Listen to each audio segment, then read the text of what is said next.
Some stories are loud. They are written in books, spoken in speeches, remembered by nations. But some stories are quiet. They live in small houses, in empty kitchens, at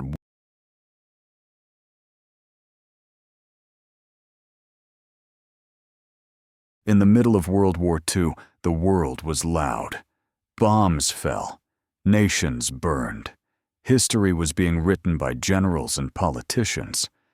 But somewhere in America, far away from the battlefield, there was a quiet house. And inside that house, there was a mother. No cameras followed her.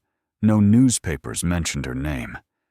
Yet her life, like millions of others, was forever changed by the war. She lived in a small wooden house in a town where everyone knew each other. The radio was always on. News from Europe. News from the Pacific. Names of places she had never seen and never wanted to see. Because somewhere in those distant lands, her son was fighting. The war entered her home through a letter, an official envelope. Her hands trembled as she opened it. Her son had been called to serve. She read the letter again and again.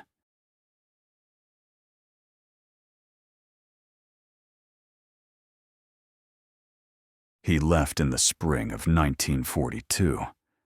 The morning was cold, too cold for that time of year. She woke before dawn and moved quietly through the house. She prepared breakfast, even though neither of them was hungry. They sat across from each other. The table between them felt wider than ever. She studied his face, trying to memorize it, the shape of his smile, the sound of his voice.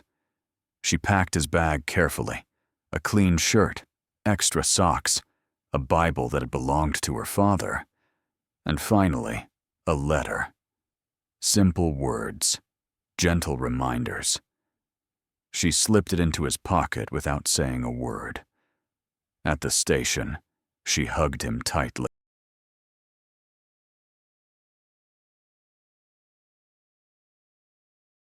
Waiting became her new life.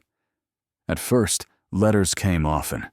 He wrote about training, about the other boys, about how strange everything felt. She read every letter slowly, sometimes out loud, sometimes in silence. She folded them carefully and placed them in a small box beside her bed. Every letter ended the same way. "I'm safe, Mom." Those words became her anchor. But as the war grew worse, the letters came less often. Weeks passed, then months. Every afternoon she waited by the window. Every sound outside made her look up. Footsteps.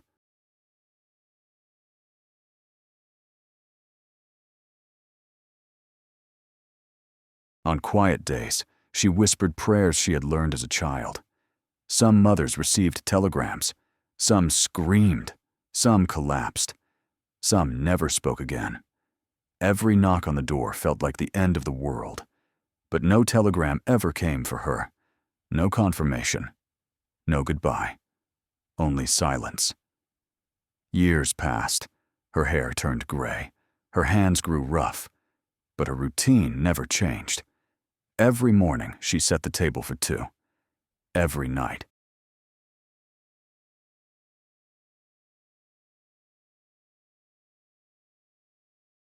The war finally ended. People celebrated. Flags waved. Parades filled the streets. But for her, nothing changed. The waiting continued. One winter morning, a letter arrived. Not from her son, from the government.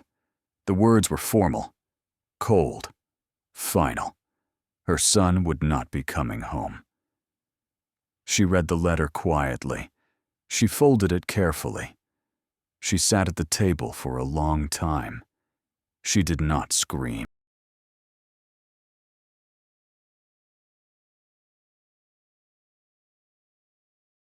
The next morning, she woke up as usual. She made coffee. She set the table for two. War ends on paper, but love does not. History remembers battles and victories, but it rarely remembers the mothers, the ones who waited, the ones who loved in silence, the ones who never stopped hoping. This story is not about a soldier. It is about a mother and her quiet courage.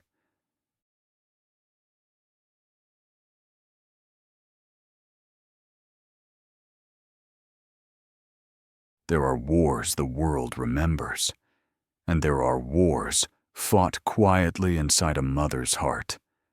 She did not change history, but she gave everything to the one